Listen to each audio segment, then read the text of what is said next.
Bonjour et bienvenue à cette nouvelle capsule de Classe Affaires. Suzy Baudouin, coach exécutive et votre animatrice. Aujourd'hui, j'ai le plaisir de recevoir Harold Filion de la bijouterie Kittner.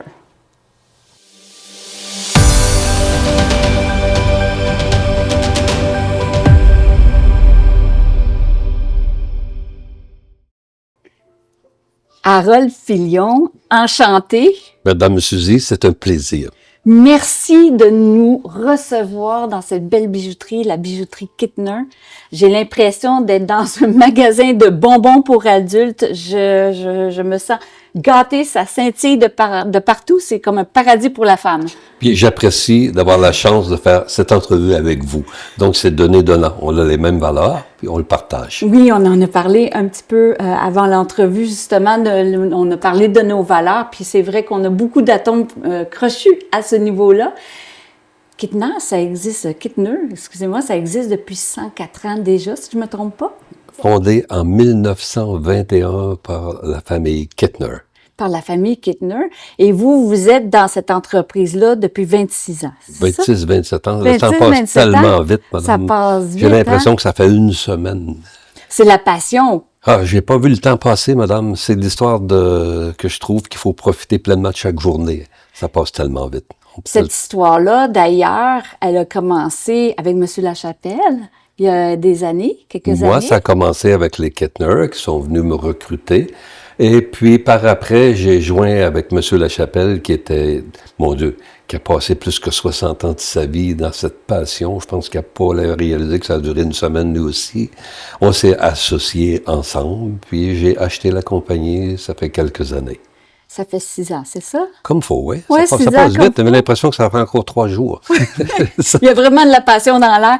Mais ce qui est intéressant aussi, c'est que, comme on pourrait dire, vous n'êtes pas né de la dernière pluie, c'est-à-dire que ça fait longtemps que vous baignez dans cet environnement de la bijouterie. Est-ce que vous pourriez me raconter un peu là, d'où ça vient tout ça? Là? Ben, ça vient de ma famille.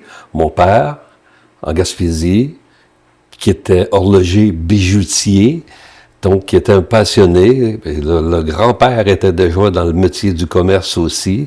Et mon père, pour gagner sa vie, était horloger bijoutier. Puis donc la deuxième génération. Oh oui, on a vécu dans le 2e étage en haut de la bijouterie, donc on était saucés du matin au soir. Puis moi, j'aimais cette ambiance de voir les gens venir parler, de voir des artistes, des ébénistes, parce qu'à cette époque-là, les gens venaient parler. Il y avait des 7-8 personnes. Alors moi, ça m'émerveillait. Puis j'avais déjà la passion jeune de vouloir faire ce métier-là, mais un peu plus à ma façon, à ma vision aussi.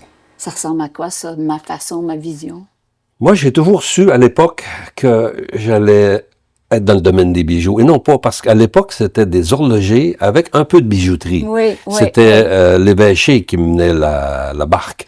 Des croix, des bijoux religieux, des petites bagues, des mariages. Donc, on était structurés. Puis, tout d'un coup, à mon époque, est arrivé le boom de l'or. Des bracelets multi-breloques, des milliers de chaînes, alors des joncs dans les bagues, dans les doigts, dans les orteils. J'en avais comme par-dessus la tête, mais c'était déjà la page 1. Mais moi, je voyais peut-être encore un peu plus loin que ça. Je voulais dessiner, créer. Je ne savais pas dans quel océan je m'embarquais, mais j'avais décidé de nager, puis j'avais décidé de ramer. Je l'ai fait. Parce que votre père était artiste à sa façon avec la bijouterie, puis vous étiez artiste d'une autre façon. Vous faisiez des sketchs, c'est ça? Des caricatures quand vous étiez même à l'école, moi, j'étais reconnu pour être un designer, caricaturiste de dessin. Donc, sans le savoir, j'étais déjà en mesure de percevoir les besoins d'un client, de le dessiner, de le mettre sur le papier, puis de toujours, chose que je comprenais pas encore, d'essayer de le concevoir de mes mains, avec les capacités de l'époque, les techniques de l'époque, les premiers coulages de l'époque. Donc, c'est toute l'histoire d'un métier qui a commencé avec le dessin, la création, puis d'être à mon indépendance aussi. Oui. Puis vous êtes allé chercher personnellement des sources d'inspiration un peu partout dans le monde quand vous étiez jeune. Vous aviez ce côté intellectuel cette soif de connaissance, mais en même temps, cette soif d'aller à la rencontre de l'humain, si je me trompe. Oui, c'est vrai. Déjà là, jeune, ma première empreinte, les auberges de jeunesse, c'était l'Internet du temps. J'aimais m'asseoir à une table, entendre parler d'autres langues, d'autres pays. À ce moment-là, je voyais qu'il y avait moyen de faire des contacts, de sortir un peu du moule de mon village, de ma ville. Les gens sont venus à moi, les portes se sont ouvertes, mais il n'y a rien qui s'ouvre magique. Ça s'ouvre quand on décide de marcher aussi. Absolument. De garder le cap au nord dans un seul but, dans une seule direction, la vision de ce qu'on veut faire. J'ai eu des très belles amitiés, des beaux moments de toute ma vie, mais ce qui a été le plus fondamental du point A au point B, c'était d'être une seule ligne par rapport à ma vision de mon métier plus tard. C'était quoi cette vision-là? Dessiner, créer des bijoux, de toujours travailler. Premièrement, c'était d'apprendre le métier. Oui. Donc, apprendre le métier étape par étape, de m'asseoir à un banc, on appelle ça le banc des bijoutiers, de polir, de réparer, de faire toutes les réparations. Mais là, je suis en Gaspésie, j'étais vraiment tanné de souder des breloques puis de réparer des chaînes. J'avais l'impression que mon univers, c'était de faire l'horoscope des gens avec les bracelets breloques. Oui, oui, avec toutes les... J'ai un petit garçon, j'ai une petite fille, j'aime le bingo, je vois s'il y a une corne d'abondance, les bijoux Gérard, c'est une mode, hein, c'est une mode. Ouais, c'est une mode. Soirée canadienne, les gens étaient couverts de bijoux. Oui, oui, oui. Mais moi, sans savoir, je voyais plus loin. Donc, la vision, c'était comment me rendre compte d'arriver à ce marché-là. Donc, j'ai passé du point A au point B dans le marché de l'immigrant anglophone. Ouais. À partir de Gaspésie, je savais dire yes, no en anglais, mais j'ai dit que je parlais bien. Et là, j'ai eu la chance d'avoir des gens qui avaient des valeurs familiales de 100 ans, 200 ans, de vraiment frapper avec les belles choses ma soif d'apprendre était encore plus difficile. Les travaux qui me demandaient étaient encore beaucoup plus difficiles. Alors, il a fallu que j'étudie encore plus profondément. Et ça m'a amené étape par étape à arriver à ce que je fais aujourd'hui. Ouais. Donc, de trouver tous les outils sans être dépendant toujours d'une structure administrative autour de moi où j'étais le bijoutier, où en fin de compte, on prenait le meilleur de moi-même, mais je devenais remplaçable. Donc, j'étais un engrenage dans un mouvement facilement remplaçable. Mais moi, dans ma recherche, je voulais être capable de vivre de mon indépendance dans mon métier. Alors, j'ai compris qu'il fallait absolument être maître de sa destinée à ce moment-là. Oui.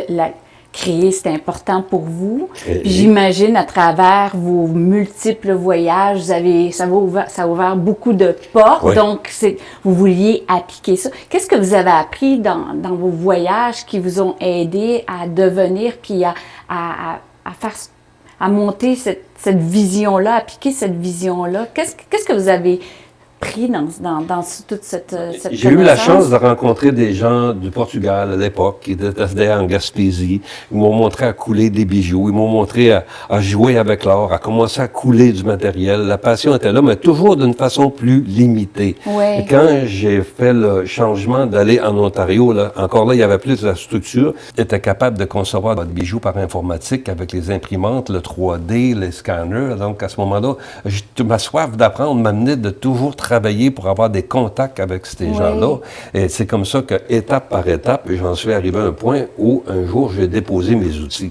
Et j'ai dit, maintenant, j'ai compris qu'avec je ne pouvais pas être toujours un engrenage dans une autre machine où mes rêves arrivaient à une porte qui était fermée. J'ai compris que pour réaliser mes rêves, il fallait que je me joigne moi-même à une entreprise où je devenais un jour moi-même le chef de mon entreprise. Il a fallu étudier d'autres choses. Et voilà, parce que là, vous êtes passé de créateur, puis vous avez fait tous les corps de métier. En fait, pas tous les corps de métier, mais chaque étape de la conception, à la création, à la livraison d'un bijou, toutes les Exactement. étapes. Mais là, après ça, c'était de savoir comment on devient un propriétaire de bijouterie. Ah, ça fait des Je le faisais déjà. Je m'installais, on faisait des cliniques, je faisais des dessins, on faisait des créations, on faisait tout le marketing avec une équipe en Ontario qui était formidable. Oui. Mais à un moment donné, j'ai eu la chance de joindre les Kettner, de rencontrer M. Marcel Lachapelle, qui était lui-même un passionné, qui avait... Écoutez, j'ai l'impression d'avoir rencontré mon alter ego. cet homme-là, avec ses visions, qui a décidé comment que la bijouterie allait se passer, qui aimait le haut de gamme et tout ça, on a vraiment fait une équipe main unie ensemble. Et vous êtes toujours en contact d'ailleurs, c'est ce que vous Monsieur Lachapelle, disiez. pour moi, c'est une personne très honorable, une très grande personne. Je lui voue un respect immense. De par une association, oui, mais aussi de par le respect et la confiance mutuelle qu'on s'est fait ensemble. Qui est très important quand on a des collaborateurs, puis quand on veut justement passer à un autre niveau, parce qu'on en parlait en coulisses, hein, quand on devient propriétaire ou dirigeant d'une entreprise, ce qui est votre cas depuis, en association, puis après ça, seul, en solo. De déléguer, mais aussi être capable de choisir des personnes qui peuvent vraiment être des personnes de confiance où on doit vraiment donner les cartes à des personnes qui vont jouer leur jeu. On devient fragile aussi, mais ce qui est important, c'est de jamais rejeter des personnes, c'est de les diriger, même si on a été ensemble un bout de temps, vers leurs rêves et leurs objectifs. Mais j'ai la chance d'avoir une équipe de travail formidable avec moi. Oui. Mais personne avec qui je travaille, mes consoeurs de travail, mes confrères, mon équipe de travail, c'est formidable. C'est des gens que j'ai besoin pour vivre, c'est des gens qui ont pris chacun leur part de responsabilité et qui l'assument très bien. Chaque personne joue un rôle tellement important. S'il ne fait pas bien son travail, mon bateau coule. Ouais. Donc, chaque personne joue un rôle fondamental, encore plus important que mon rôle. Puis j'aime la façon que vous le présentez, parce que être un dirigeant d'entreprise, c'est vraiment ça. C'est qu'on est le capitaine, on amène la vision, on amène les valeurs, on amène tout le monde à suivre cette passion-là. Mais après ça, il faut faire confiance, parce que chaque personne est expert dans son domaine. Puis c'est cette collaboration-là, cet ensemble-là qui fait que l'orchestre joue la musique. Et de par mon passé, avec les équipes avec qui j'étais, j'ai appris à prendre le meilleur d'une personne, puis en même temps qu'on soit plus qu'un employé patron ensemble, qu'on soit vraiment où une personne a l'impression de se développer entièrement. On a un bonheur d'être ensemble, un bonheur de faire équipe. Oui, on est capable de rire, on est capable d'avoir du plaisir, mais on doit faire sérieusement son travail aussi. Harold, ça tire presque à sa fin. J'ai 2 autres petites questions, peut-être 3. On va faire ça rapide. Donc, vous êtes très dans l'humain.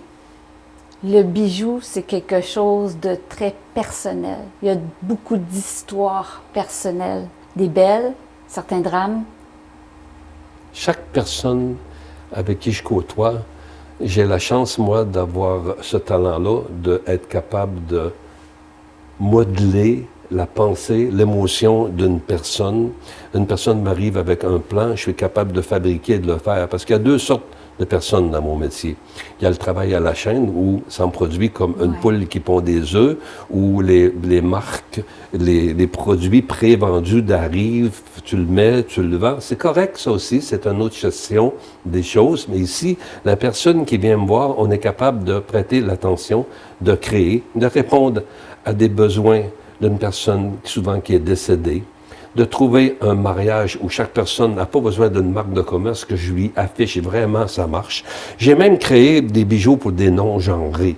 Je m'adapte à chaque mouvement de société qui va venir me voir. Et ce qui est important, c'est qu'on ressort de mon commerce avec l'impression qu'on a donné un plus-value à la personnalité. Vous écoutez vraiment vos clients. Une écoute profonde, être très humain, de comprendre l'émotion, parce qu'un bijou, ce n'est pas seulement un bijou qui se démode dans 3 ans. C'est un moment inoubliable dans la vie où on met...